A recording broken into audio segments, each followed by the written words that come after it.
It is one small step for a woman into an office and one giant leap for startups all across Spain. F10 is expanding to Spain and we are celebrating today. Buenas tardes, España. Hello, online community. Hallo, Schweiz. I'm so happy, so pumped to welcome you to the official launch of F10 in Spain. And it happens that a while ago, a young man also took the road to Spain under his feet on the way to the biggest pitch of his life. His idea was absolutely brilliant, and he was convinced about it, even though it was a little bit risky. And there he stood in this huge room with heavy furniture and expensive paintings on the wall. And yeah, what can I say? It didn't went so well. Queen Isabella and King Ferdinand, they let him go without any funding. It took 6 years until Christopher Columbus finally could convince the Spanish monarchs to invest in his plans until the contract of funding was sealed. And the rest is history. Columbus set sails, bought all the ships, and he left Spain to discover Americas. And it cannot be a coincidence that 500 years later now F10 is also expanding to this wonderful country of innovation, of explorers and innovators. And we want to celebrate today this expansion to Spain. And if you, it's definitely a win-win for both sides, not only for Spain, but also for F10. And I'm pretty sure if Christopher Columbus would live today, and he wouldn't be an explorer, but for example, the founder of a fintech startup, he would definitely join this F10 family. And if you don't know what this F10 family is, what I'm absolutely talking about right now, then I'm more than happy to introduce you. This is F10, where innovation meets industry.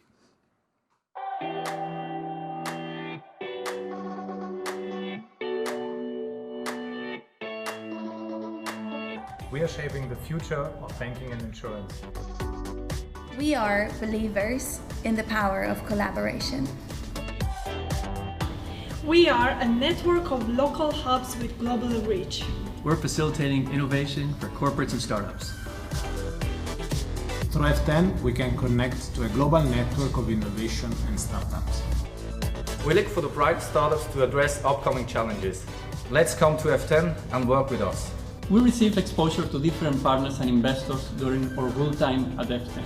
This way, we were able to scale and speed up the products that we were already working on. We can partner with leading banks and insurances. Being part of the competitive F10 program clearly widens the range of potential investors for us and gives us fast-track access to smart funding. We invest in F10 startups because of the amazing deal flow. Join us so that we can shape the future of banking and insurance together.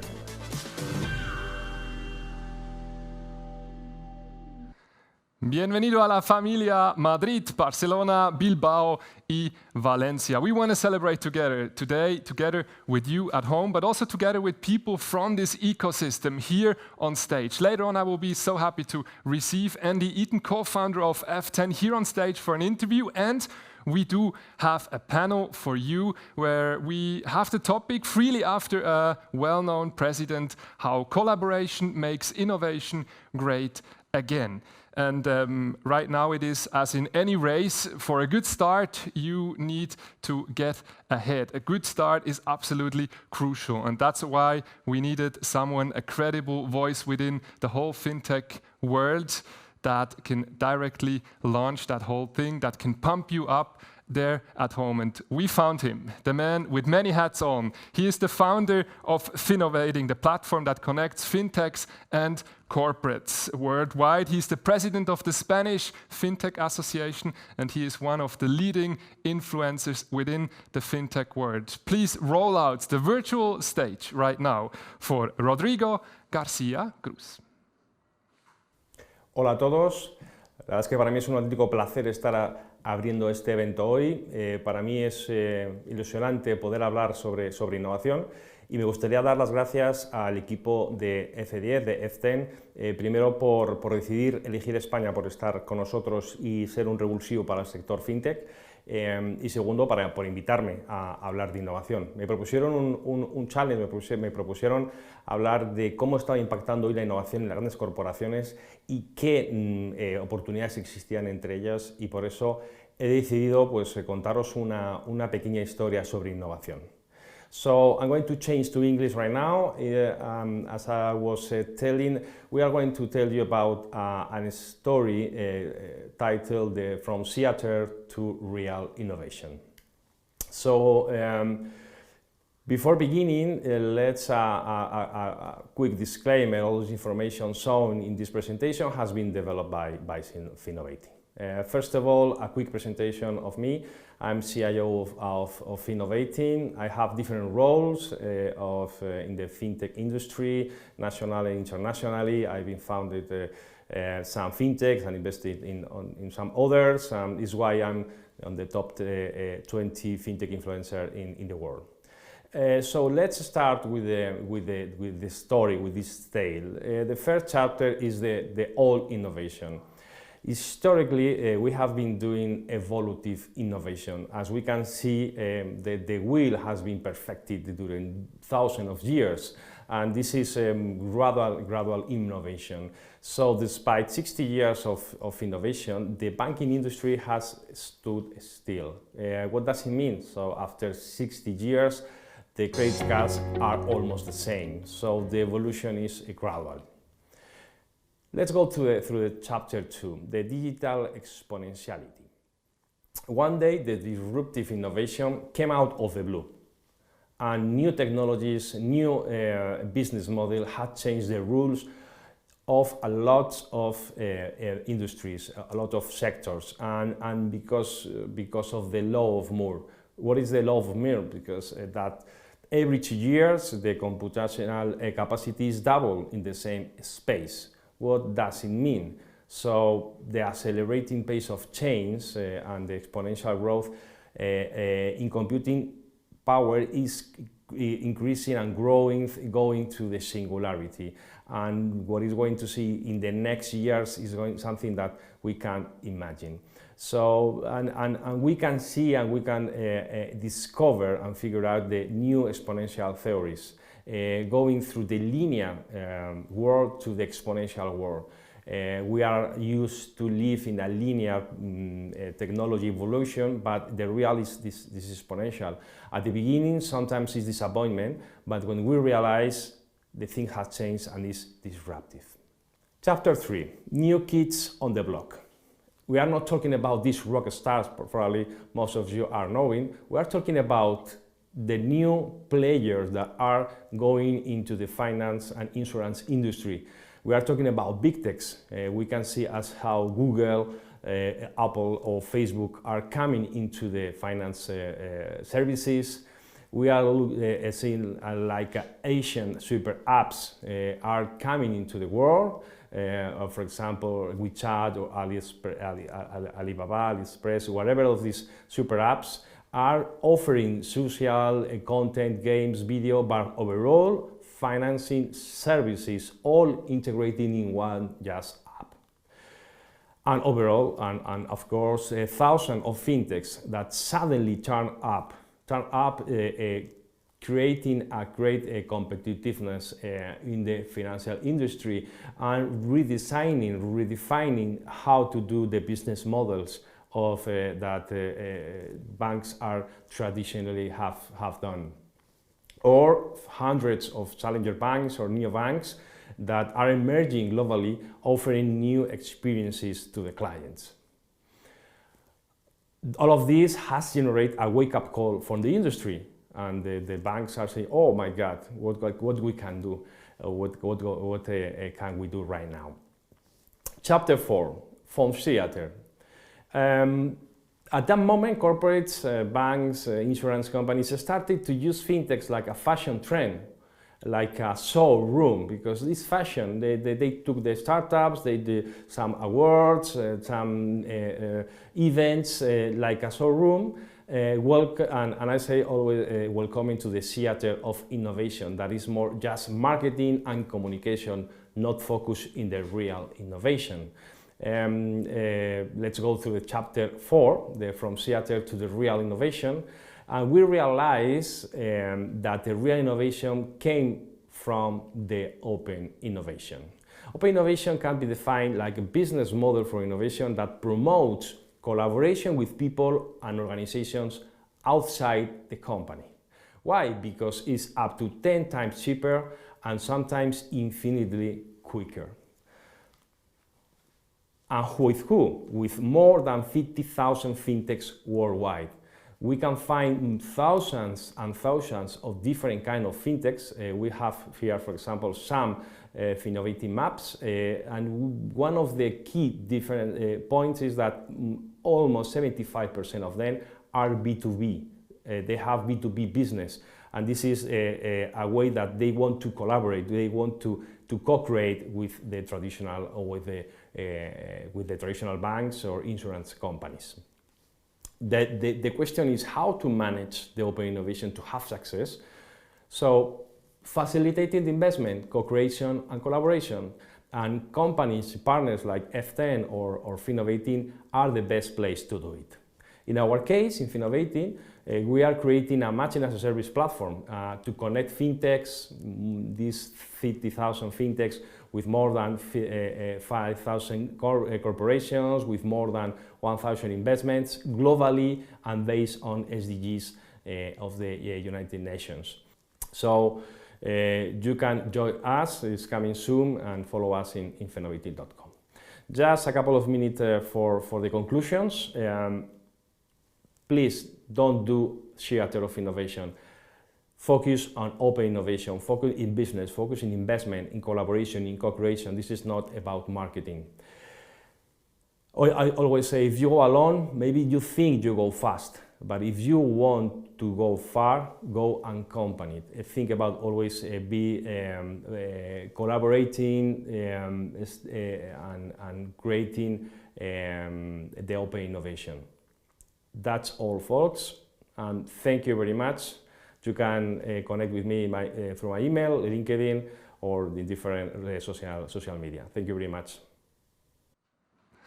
Thank you so much, Rodrigo. You can be sure we are not doing any theater here. We are playing table football.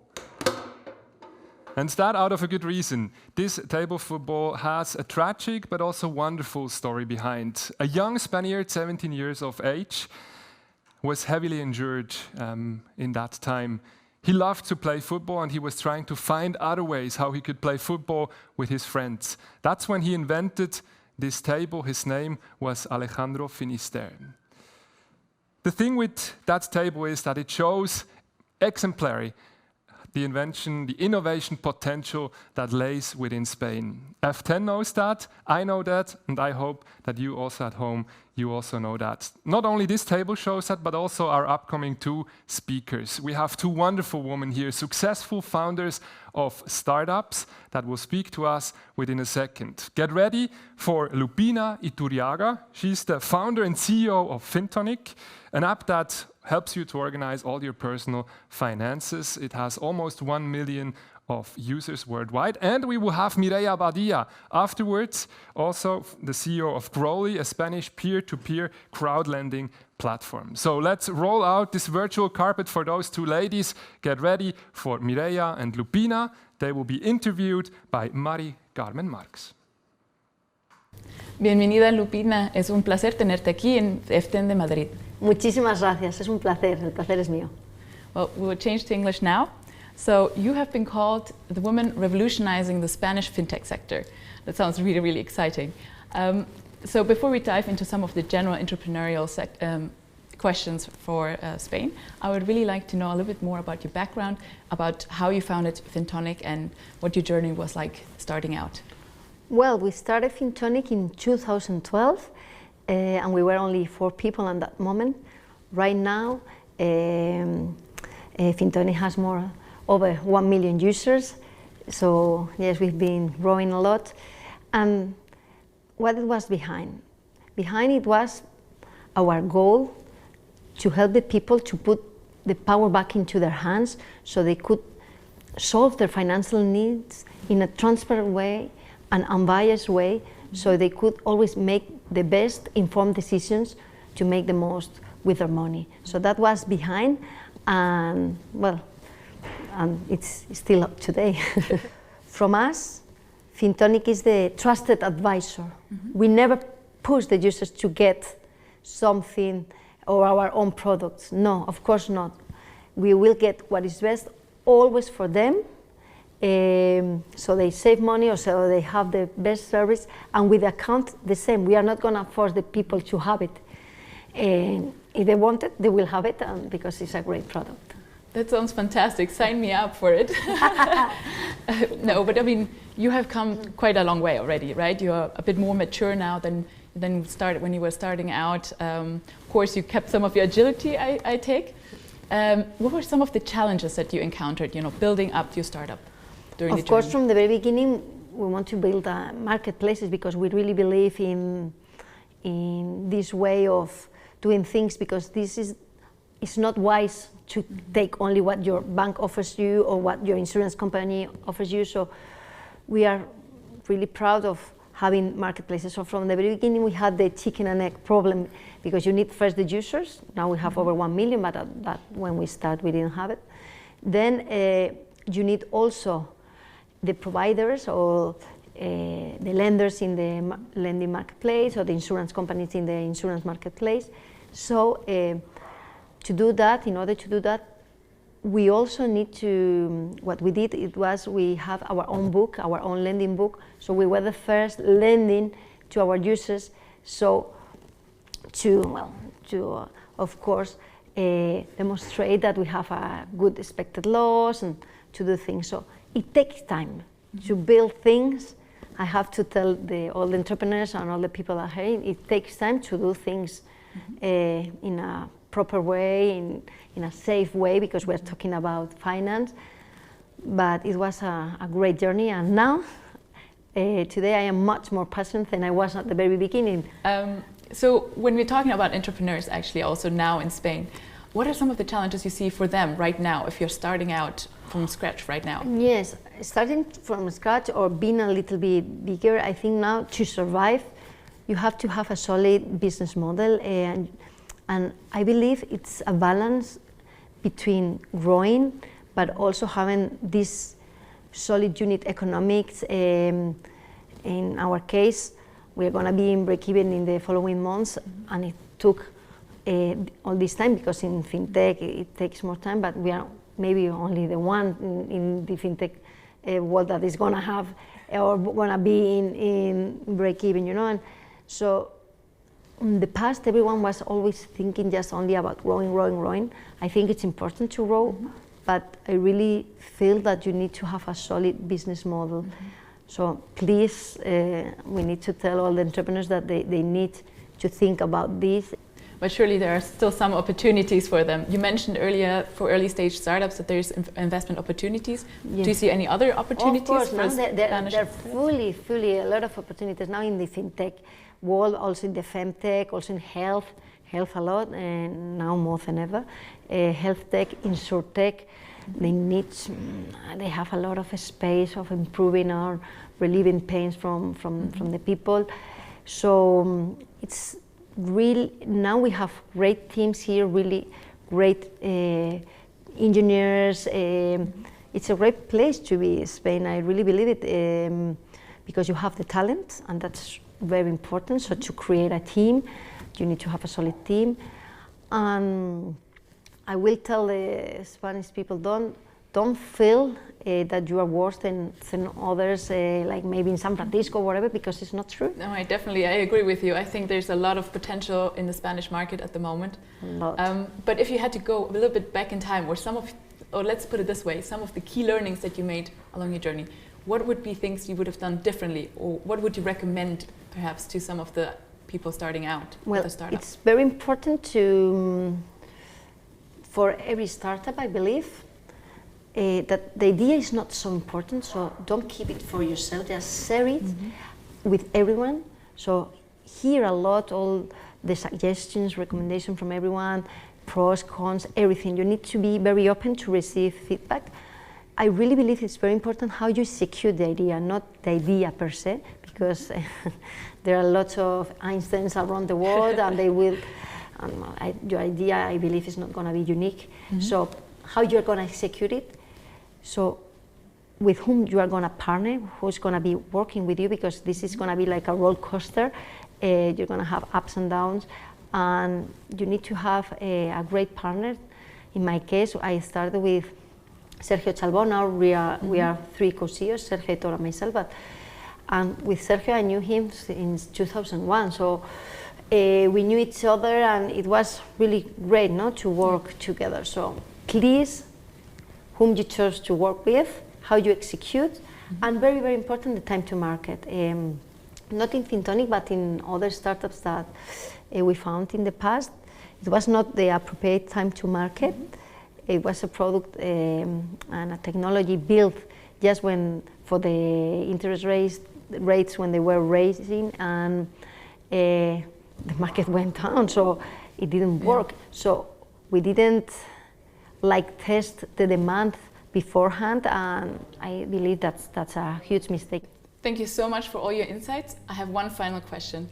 What do you think about F10 and the potential that we have for the Spanish ecosystem? Well, I think it's great you've launched here in Spain, Madrid and Barcelona, because I really believe you're going to help a lot of people, and this is going to accelerate our ecosystem that I think is a great ecosystem, but we need more like you. And it's true, and I really recommend people to apply here, because with all the potential that you have, you are not just here in Spain, but in Europe, so you have a very open mind, and you have seen different kind of startups, and you have helped a lot in the past. So your ideas, suggestions, recommendations are going to be great for all the entrepreneurs, and you're going to make them think big. That's for sure. That is definitely going to be true. Yes, and that's what they need, no? Like to think big. Don't think like here in Madrid or small town in Spain or city in Spain.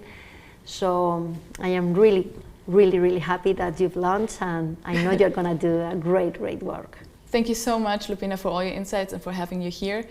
It was a great pleasure, and I hope we can welcome you back sometime in our ecosystem again. Thank you. Thank you for inviting me whenever you want. Una cálida bienvenida, Mireia. Estoy encantada de tenerte aquí y un placer de tenerte en F10 de Madrid. Muchísimas gracias a vosotros. La verdad que es un auténtico placer estar aquí y tan bien rodeada. Well, we will switch to English now for the actual content part. I'm very, very excited to have you here to talk a little bit about innovation in Spain. But first, I would actually like to know a little bit more about yourself and your journey with Growly. So you started at age 23 to actually have your own startup. How was that? Tell us a little bit about it. That was a bit unconscious. I think I was working in a bank, and I was actually learning quite a lot, but I wanted to do something different. And together with Barrabés, which is one of my shareholders, he's quite well known here in Spain, we decided to launch a P2P lending platform. But when people ask me, how did you do it? What was your thought process? There wasn't a lot of thought put into it. It was more of an unconscious move, which I think you have to do if you're doing a startup. You gotta be a little bit unconscious because there's never a good moment. So that was 2013. We were in the middle of the crisis, and people were telling me, just hold on to your job. You just got out of your degree. Just hold on to the job and hang in there until the economy is more stable. But I went a bit crazy, decided to leave it all and try to do something different with Growly. That sounds great. But then there were some challenges on the way, right? What was the hardest part for you? Well, I think, in a way, the start, because it's a blank page, so you have to start everything from scratch, and that's very hard. But then it's also true that at the start, at least here in Spain, I find that there are things that help you get through it faster. So it's not that hard to just build a company from scratch, and you get a lot of mentorship. There's a lot of incubators, accelerators.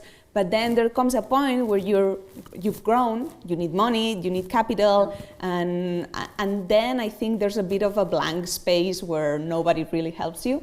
And I think that's where we find that it's harder to grow and become an important company here in Spain. So I would say that the middle part is the hardest one, and we're still on it. But you've been actually quite successful. I heard that you were appointed to the Forbes 30 under 30 list, so congratulations for that. But if you had any advice for entrepreneurs now, that are starting now, what would you say, what kind of advice would you give them? To really think about the project they want to do and really think if they have passion for it. I think it's so hard to start a business.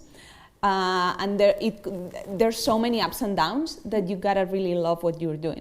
And I think that's, for me, that's the most important advice, because at the end, if you don't love what you're doing and you're just doing it to sell the company in a few years and be rich, or if you're just doing it because you want to be the boss and blah, blah, blah, you're gonna end up leaving it because it's so hard. So you gotta have really passion for your project. Okay, well, I think that's great advice. Talking a little bit about maybe also now the fintech industry right now, do you see any really great trends that you see a lot of people now starting on and having ideas with? Well, I think during COVID, especially what I've seen is the quick reaction of the fintechs that were already established to the situation. And I think that shows a lot of potential, the way we've reacted so quickly.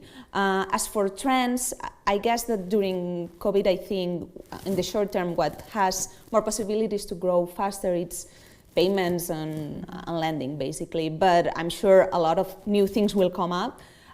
But during the pandemic, I think it's been hard, and new things have been showing up, but I think slower than they could have in another moment. There's less funding, and everything goes a bit slower, in my opinion. So do you think the Spanish ecosystem is tapping into that potential already, or not yet? I think in a way it is. I think the Spanish ecosystem has so many great things that makes entrepreneurs launch their business, and there's so much innovation.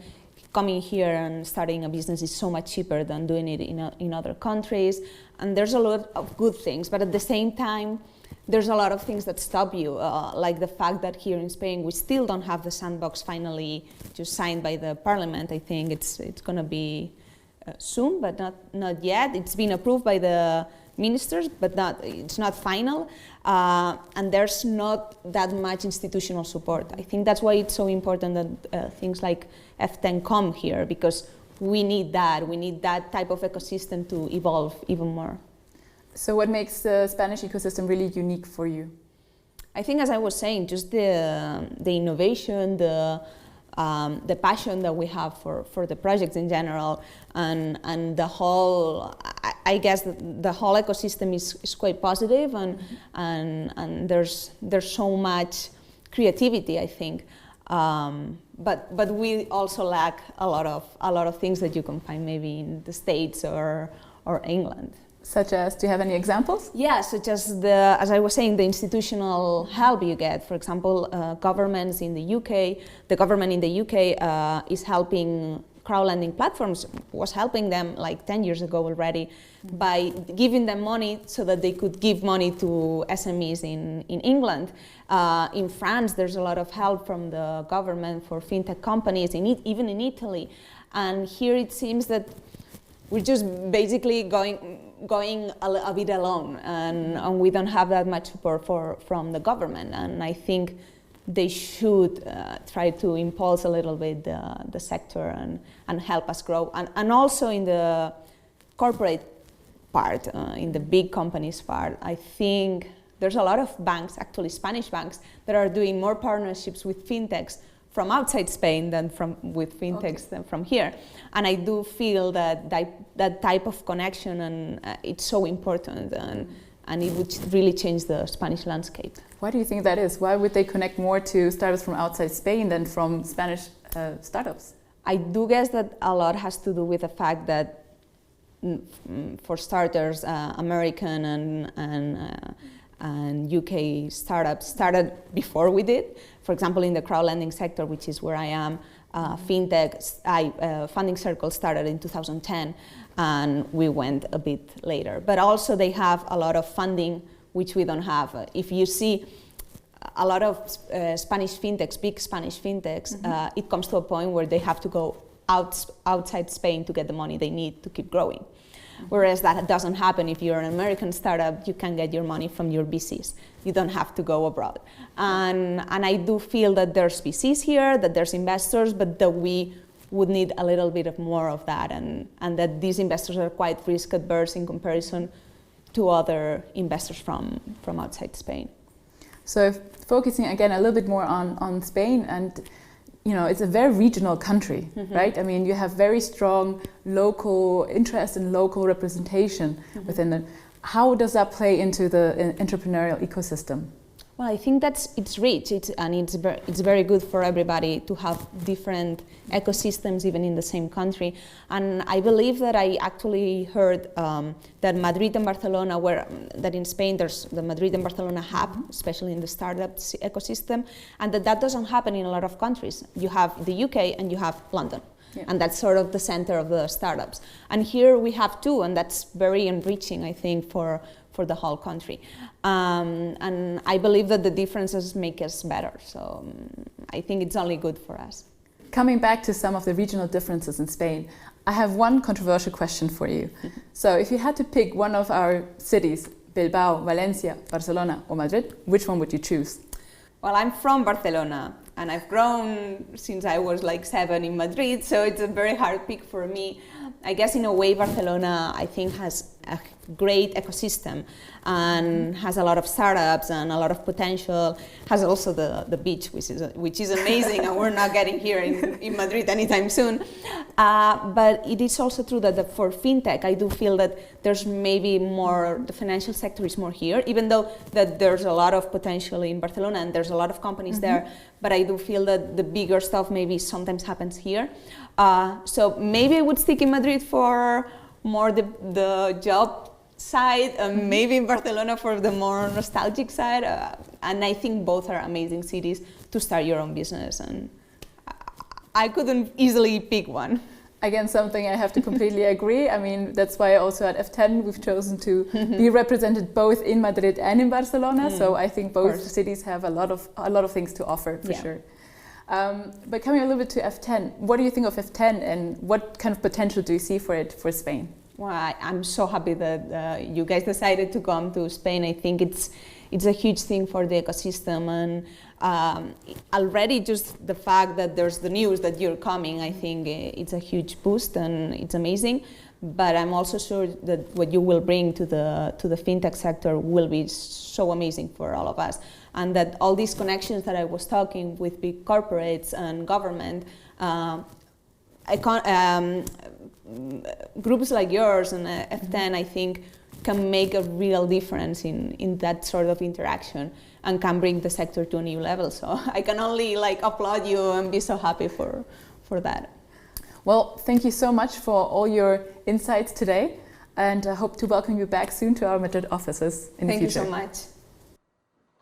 Big shout out from Zurich here directly to Spain, to Mireia from Growly and Lupina from Fintonic. And as you can see, those two ladies, they are absolutely excited about this launch of F10 in Spain. And I can guarantee you, those are not the only ones. The next two gentlemen that we have joining us online, they are absolutely pumped too. And you have to know that the launch of F10 in Spain is greatly supported by SIX, one of the co-founders of F10, and by its Spanish brother BME, Bolsas y Mercados Españoles. And the two CEOs of those companies, they are joining us now online.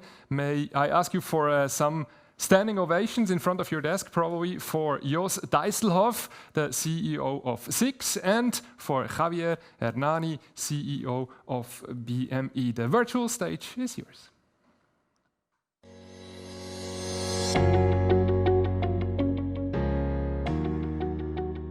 We are thrilled about the launch of F10 in Spain.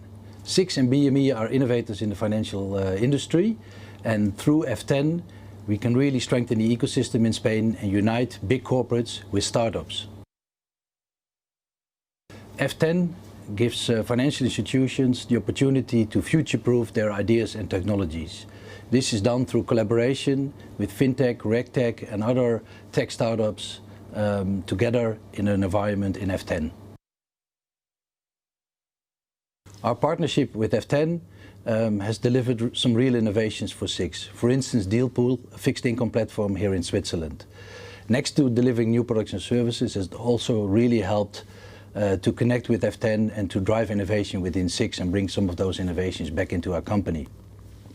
Specifically to Spain, I think by expanding our F10 capabilities into Spain, we also show our commitment to the Spanish market and to further strengthen the Spanish market.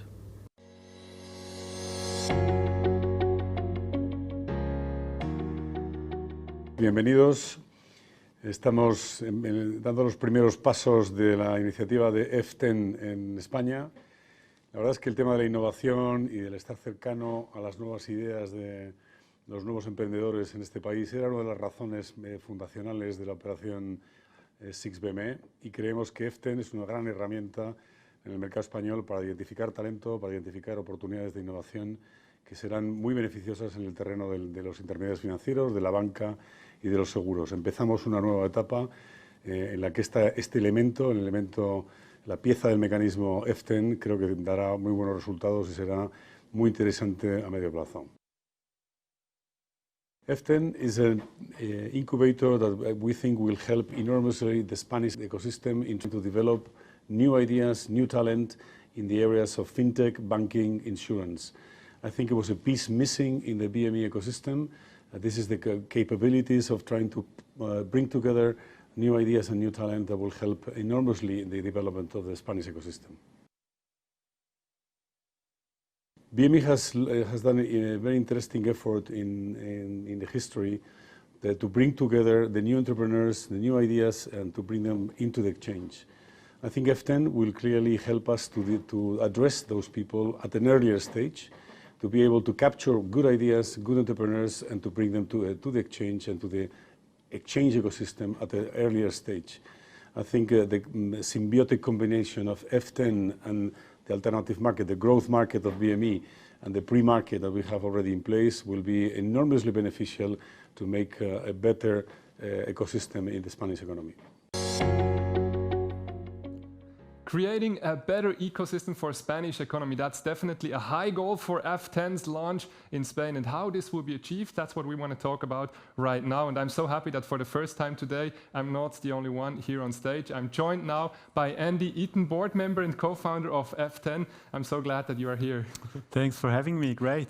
Andy, Johann Wolfgang von Goethe, he wrote once about Spain, España, el bello país del vino y de las canciones. What is Spain for you? Is it the wine? Is it the songs or something else that is kind of the cherry on top of? I think, in the meantime, there's probably a little bit too much Latin music you can hear, but I'm definitely go for the wine. I think I'm really into the Spanish wine. My salary is quite small, but actually, if you count the bottles, it's probably 80% from Spain. One of the newspapers in Switzerland wrote about the launch of F10 in Spain. F10 is going to the beach. So the beach was a nice asset too? Yes, but I think the entrepreneurs being part of our programs, they don't have a lot of time to go to the beach because I think it's a pretty tough program, what we do with the startups. And of course, you always have to enjoy the nice place, and definitely Barcelona, beach, and some caipirinhas is nice. F10 is now in Switzerland, in Singapore, and in Spain, all countries starting with an S. Is that a purely coincidence, or why Spain right now?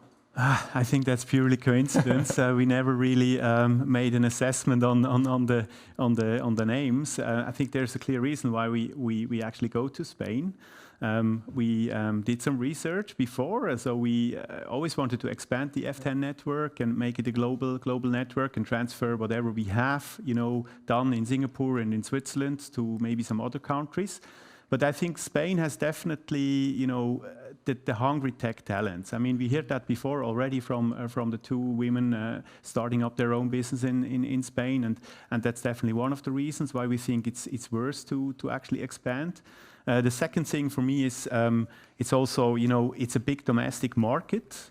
It's part of the European Union. Switzerland is not. Singapore is, far away. We have a regulation which is really relevant for many different countries, which is really making a difference. Also, the affinity of the banks, to adopt digital solution is something which shows me, it's worth to actually start up something in Spain. What potential do you see in Spain now, especially for the fintech industry?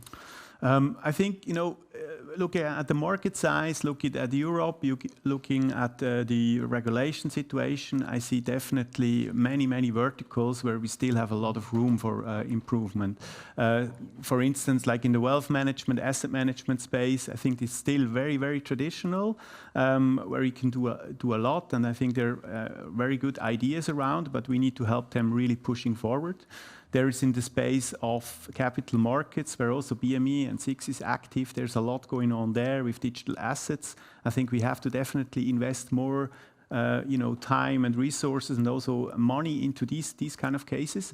And then it's also not to underestimate the whole small medium business enterprise, which is extremely important. And I think they're pretty underserved at the moment by the incumbents. And I think that's definitely an opportunity for startups to get into that space. Do you see that they receive that very well, startups, corporates? In Switzerland, F10 is quite established. How was this welcome in Spain? I think we have to, we're early stage, to be honest. I think we heard also from Rodrigo that, the times of doing innovation theaters and putting just, some fancy startups on stage, that's probably, the past. So the future will be real collaboration. We have to test out a bit the appetite of the incumbents in Spain, also to work together with startups.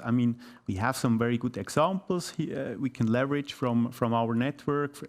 We did it quite successful here in Switzerland. We have some positive indications also from Asia. I think, it would be a very surprise if we are not able to stimulate and foster that also in Spain. That's a bit the corporate side. How was the reception by startups? Do you have startups already getting interested or already calling you kind of? The funny thing is that even before we actually opened up the application for our incubator program, which will be run in Barcelona early next year, we already have received some applications, which is actually a very good indication that there is some demand from the local ecosystem. But of course, we need to do some stimulation on that and running events and showing a little bit what we can do, what we can offer. So we are also a service provider at the end of the day, towards the corporates and the startups. And we have to prove that we can add a value. And I think we did that already quite good in the two hubs we are active. So I'm pretty convinced that this will also be the case in Spain. What do you think is the greatest value that F10 could bring now to Spain, to startups and corporates in the same? I think, we started back in 2015, and there's quite some experience we have in the meantime. And we started with this, corporate startup collaboration hypothesis. So we know what works, we know what doesn't work, and we really want to leverage that, and bring it to Spain and help actually all the players in the ecosystem to don't make the same mistakes as we have maybe done in the past. I think it's the expertise on one hand. It's the other hand, of course, also our open model we have. Like I can only confirm what Rodrigo Garcia said from Innovating. Getting together, joining forces, doing things together. I think that's something which is probably a little bit new to some of the players, because in the past, innovation has been done, internally and more incrementally. And with that model, you can do it much faster. And I think that's also something we can bring in as a thing. And also, the expertise of making sure that the startups, getting investment and the expertise around the whole, financing of startups is definitely something we can bring to the table. What you mentioned is very interesting. It's when you started, and you have been for a long time now in this fintech world also, it was basically the competition between banks and startups more against each other, and that has changed a lot. How do you see that in Spain now also? I think it's probably the same development you see in many different ecosystems. When there is new stuff coming up, there's some people want to disrupt the system, which is really good because that's needed. That's actually triggering the change a bit. But over time, everyone learns that it's not so easy because the banks, they have something the startups don't have, like customers' trust, for instance. the startups, they have the tech knowledge, but they don't have the customers. So for me, it's pretty obvious. Then if you complement that, then you can actually create the win-win. And I think this needs to be understood, of course. And we need to show that it really works. And then I think the whole disruption story is probably something which you can tell a lot about, and it's very fancy to talk about it. But the real case is where you see the impact is probably more in the collaboration. You have mentioned already a little bit of what's next, but can you tell us concretely what is in Spain next now for F10? So definitely we will talk to everyone in the ecosystem. That's what we are really used to. So we want to bring together the people, better understand what the needs are. Especially we're talking to the banks and insurance companies and understand what they really need. So then we of course will start up our programs as we do it in Singapore, in Zurich. So the idea is that in 2021 that 150 startups will go through our programs in all three hubs. So there's a massive amount of deal flow, and then also of course attracting the necessary financing from investors. So that's going to be the next thing. So, concretely, we have already announced that we'll run the first incubation program early next year. And I think I'm very much looking forward and finally, also go to Spain and meet the entrepreneurs and our partners down there. Thank you so much, Andy, for your time. So F10 is now in Switzerland, in Singapore, and in Spain, 3 places with an S. And if you are now S like startup, then as Andy already mentioned, then we have something for you.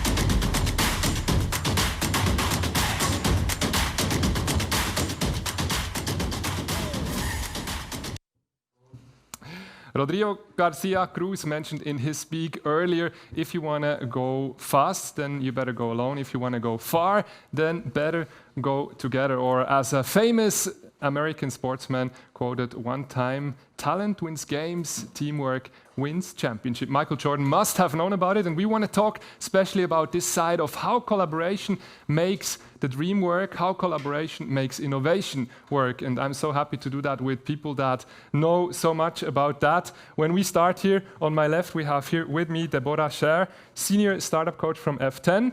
Then we have Mark Hauser, co-founder of Advisor. It's an ETH spin-off. You can tell us just afterwards exactly a little bit what you are doing. Then we have on the right side here, starting there, Senat Celebic, yeah, I'm saying that right. He's the executive director of the private bank Julius Baer. And right here we have Pietro Carnevale, CEO from House of InsurTech. I'm very happy that you are here today with me. And I'm starting ladies first, as that is normal like that. Lupina and Mireia, they mentioned both before in their talks that the partners, they have been very important. Collaboration has been very important. Do you still have to convince companies that collaboration is important, or is that kind of normal in today's world? Yeah, I guess it depends on the startup. And of course, the startup always has to convince a corporation that they want to collaborate with a use case, with a problem that they are really solving. There's lots of innovation needs. Our job at F10 is also to find out what the exact need is, where in which fields are these corporations are in need for innovation, and then basically help the startups to collaborate based on the use case. Mm-hmm. When we go here to the right, is it normal for banks to collaborate with startups in today's world? I would say yes, but I do not know many examples who do it the way we do it here at the F10. I mean, you can find innovation in many places. You can go to various incubators, accelerators. You can found innovation labs within banks, and you will find innovation there. But what's the real value? And it has been mentioned a couple of times. It's really the exchange between the different parties, listening to each other, learning from each other, and through that coming up with new ideas and new ways of technology, new ways of doing business. There was also a recent study from KPMG that say 88% of corporate respondents, they think already that collaboration with startups is needed. So that seems quite widely spread also, this idea. Yeah, I mean, I think it resonates a lot. I think fundamentally we have to go back that we are all in the search of a bit more of, I would say, customer attention that we lost in the past years. We all are trying to do different things. Somebody call it platform model, somebody ecosystem, or let's go out from product and let's do solution. But what is in common, it's actually telling to incumbent to go beyond what we have been doing for the past decades or century. And go beyond what you are used to do. It's a bit scary and uncomfortable. And it's also super naive to think of doing it alone. And that's why that we are seeing coming out more and more collaboration that is not only, as we will get to startup, but you see different large corporate collaborating together, collaboration between corporate and tech, and then collaboration with startup. And I think to add on, what F10 is special, it's number one, the connection between startup and corporate, but it's also the collaboration among corporate, which make it really special. Definitely, and we have here someone also from a startup, Mark. Tell us a little bit about what you are doing and how do you experience that collaboration part today as a startup? Yeah, thanks. So Advisor is a startup, as you mentioned, in Zurich. So we are based here. We were in the F10 batch 4, so that's 2 seasons ago. So I'm here as an alumni. We use software to actually improve communication. Written communication at the moment is our focus, to create communication superstars. And also just recently added the whole field of diversity and inclusion, where we focus to create inclusive language. And we are pretty much in talks now with everyone from the F10 partners, or have been in talks, also thanks to, obviously, the setup that was here. And I think it's almost benefits on 3 levels that were there for us. Number 1 was the whole F10 know-how that was shared with us through the coaches, but through the speakers that did masterclasses, but also through the mentors. So that's the one piece, really the content element. So for all startups listening now, that's definitely one piece. Another piece is the collaboration that Senat mentioned with the corporates. So I think, Senat, I just checked, I'm always using my tablet here to take notes. I just looked at how many notes I have related to our collaboration, and it comes to almost 100 pages of notes over the last, I would say, 2 years, with a lot of back and forth ideation, and that was really, really crucial also to develop our solution, to develop our offering. And on the third level, not to forget, also amongst the startups, there is really a vibe and a connection, and you create these bonds that are there and lasting. And actually really crucial, because all of us, we have the same problems, right? We have the problems how to not only reach the corporates, but also how to maybe solve some legal stuff, found a company, hire people, and everyone is in the same boat. So having this exchange is really, really cool. Senat, Mark mentioned that partnership between you. Can you tell us a little bit more how exactly that worked?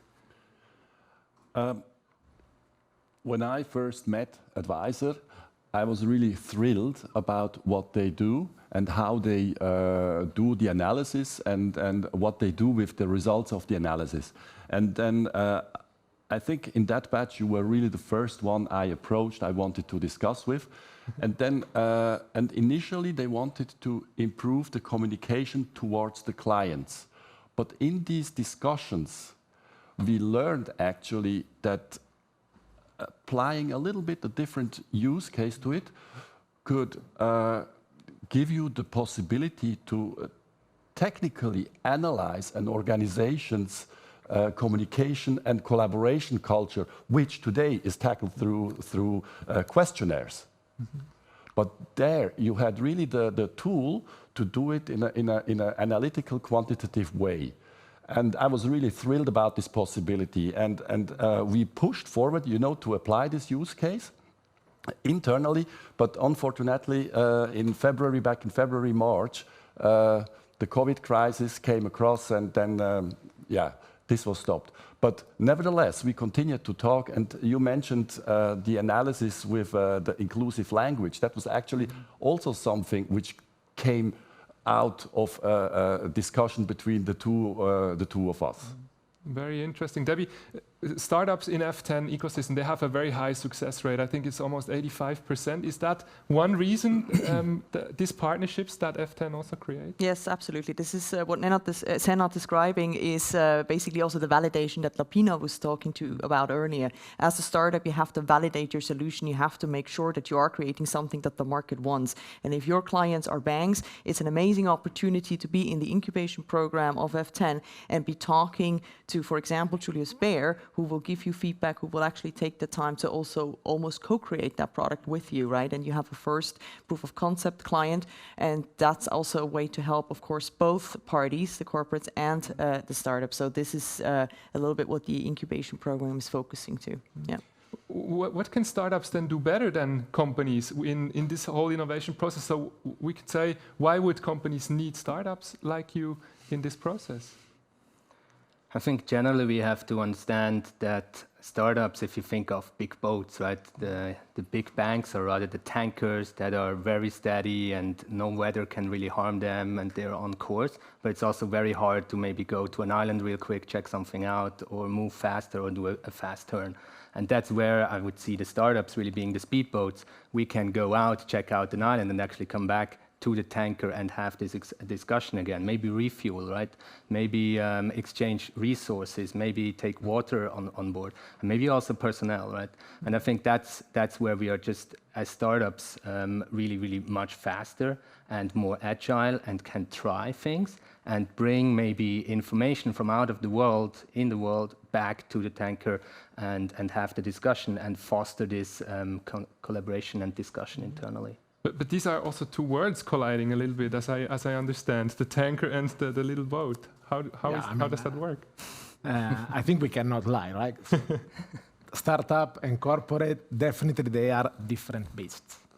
But I think also Andy was mentioning before, it starts if you fundamentally believe that, I call it corp up, so the collaboration between corporate and startup create value, and that's your belief. Well, then you can fight and you can demonstrate that actually this belief translates into real value. I think, to me, that is not also as a corporate a silver bullet on how it works. Sometimes it does, sometimes it doesn't.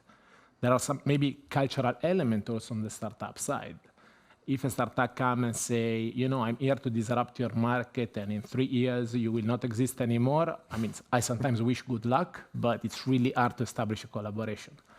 But 99% of the case, actually, you see how startup, as you were mentioning, can add a lot of value in pieces of our value chain or actually help you to discover a piece of the value chain that you don't know yet that might be part of your value chain tomorrow. And that's, I think, where the sweet spot need to be found. So yes, it's hard work, but when it works, magic happens, and I think the collaboration is super, super valuable for both parties. What is needed then on the corporate side that this collaboration works, as we saw earlier on? I believe, that's my personal view, you should be a person who likes and who prefers to listen rather than to talk. Because only when you listen to other people, you can learn something. When you just talk, you don't learn nothing. That's the first thing. And what I also try to do is, you know, not just to define a certain use case, certain application for a certain technology, and you know, to sell it somewhere in the company within Julius Baer, but I also try to bring as many as possible people, you know, to the F10 already in the selection process, so that they really get in touch with the startups and the ideas from the very first moment, and so that they also somehow feel, you know, what the magic that was just mentioned, you know, that's happening here, and bring that back also to the organization. And that's what I want to achieve. You know, some kind of a cultural change also, some kind of adaptivity within Julius Baer, and then it's not really important what technology or what use case you want to bring in. It's more this cultural change, and once you have achieved that, the innovation will automatically follow. I guess that's also the role of F10 then. And if I can add to that, because it sounds very romantic, and maybe some fintechs are listening now and they know it is harder than that. It is harder to than just establishing the culture and facilitating the conversations. It's also about a lot of obstacles in between a collaboration. There's obstacles in terms of technology. How do you integrate things like that? How do you make a contract with big corporates when you're a small startup who has never worked with a big corporation before? Procurement issues, we call that. Right? We have legal issues and so on. So F10 also facilitates an ecosystem that can really help in these detailed obstacles to really help on the journey. We have a lot of experience. So many startups have gone through our program. We have a lot of experience how we can actually help them to really be successful, right? Even beyond those good conversations when a corporate is really willing to collaborate. And the same goes for investors, by the way. And we also help, obviously, to generate deal flow for our corporate members, partners, when they have investment funds. We had really interesting stories also with the 6 venture fund, where we were able to provide good deal flow, and they were able to already do 2 deals in the last 1 year with some startups. And we also obviously help our startups to prepare for that, right? Yeah. How do you experience that as a startup? These difficulties, and how do you overcome them? Even more important. Yeah, I think it remains difficult, right? And I think when I was thinking before, what are the building blocks to make it work? I think one word comes to mind, that's empathy. And you really need to, on both sides, our side, but also the corporate side, just put yourself into the other person's shoes. And then everything will become much easier. Then you understand that maybe the person on the corporate side is not trying to wall you off or not open the gates when you come with your speedboat, but actually has reasons. And you try to understand the reasons. And I fully mirror what you were saying, Senat. It's about asking questions, understanding the other person, and that's all leading into empathy. I think further than that, we need to understand that on the startup side, we have almost I would call it maybe extreme, but a trust issue, right? You are this small thing, you have never proven it works, who are you even, I don't know you, why should I give you a chance, right? And I think from that imbalance, once you are aware that this imbalance exists, you can work your way up. And there are a few things that can help there. Maybe it's on the 3 Ps. So number 1, the first P is you need to be very professional, so professionality. So having that follow-up with the summary of what you discussed, what are the next steps, by when, who does it, all these kind of things. Then the second P for me would be patience. Don't assume they are a tanker, right? Don't assume they suddenly accelerate like crazy. It just doesn't happen. So that's that. And the last one is persistency. Things don't happen when you maybe come first time to the tanker, but come again and again and again. And at some point, maybe somebody else is there, or somebody else, the situation internally has changed or whatever, and the door suddenly open. So I think that's the 5 elements that I would see. Can incubators, accelerators like F10 or House of Intertech, can you also help startups in that whole process with that? I think at the end of the day, it's really what we are trying to putting in place, and we are learning together how to do it at best. So I think the learning, it come on both parties. So if I look at where we were 3 years ago and where we are now, we are a lot more mature. Are we perfect? Absolutely not. We learn each and every day, and there are many, many things that you can put in place. I call it right now, for example, a rigorously messy process. So yes, I think that there are learnings on how to engage and how to collaborate, but then you might have rules that do not always work always. And I see probably the first step, it is take some risk and do something with the startup. You don't know yet what is the use case or the perfect use case. Just do something. You will understand technology readiness, and you will understand cultural fit, which is really important then as a foundation of the partnership. Can be small, but don't take ages to start doing the first thing. Then you have a second step where actually you have finally identified something that you believe is really useful. Then it's not anymore about readiness, but it's also about maturity of the solution. And banks, insurer, we are highly regulated industry. And sometimes with the startup, that's the realization that things like compliance, security, it's a big thing. But that's perfect moment actually to see and to evolve the partnership into something that then can scale. Without this type of layer, then any type of collaboration will end up in a nice POC and the reference, but not really scale. And so, yeah, I think this is probably the two main steps what I see to make it smooth, the collaboration. And I guess one crucial factor is also the right timing. So what is it then for a company, more a startup that is already a bit advanced, where you can basically just invest, or is it that you prefer kind of the early stage startups where you can kind of shape a bit the idea, as we have heard also in that? It's not one or the other. It's really both. So we are really exploring all possibilities, with regards to collaboration with startups, being investments, being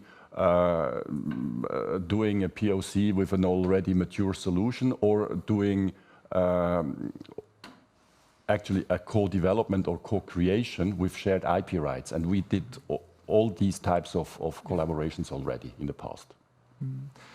I would like to come a little bit to the key facts. We have heard already several things. What do you see the role of F10 in all that, and where is like the factors for you also that you can help in that whole process? Well, I think F10 is covering a lot of things we heard are part of a value chain, right? It starts with basically talking to the corporates, understanding what they are looking for, and then basically generate a kind of deal flow scout for startups that can also tackle those problems. We don't just take any startups. We, of course, also look at the trends and the kind of topics that we believe have potential. And then it goes on to the program and then really supporting the startups in a curriculum, but also on an individual basis. That's what the startup coaching is.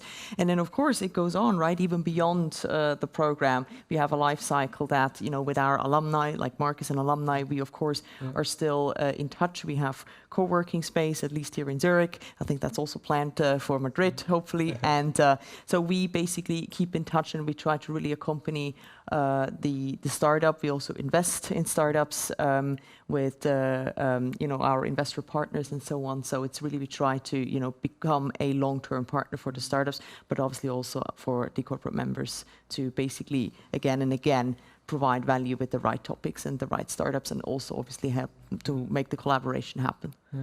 I would like to open the circle a little bit, because I'm sure you at home, you have also many questions for those 4 people that we have here in this room. And you can always ask your questions within the chat. I'm trying to kind of get the questions right here also.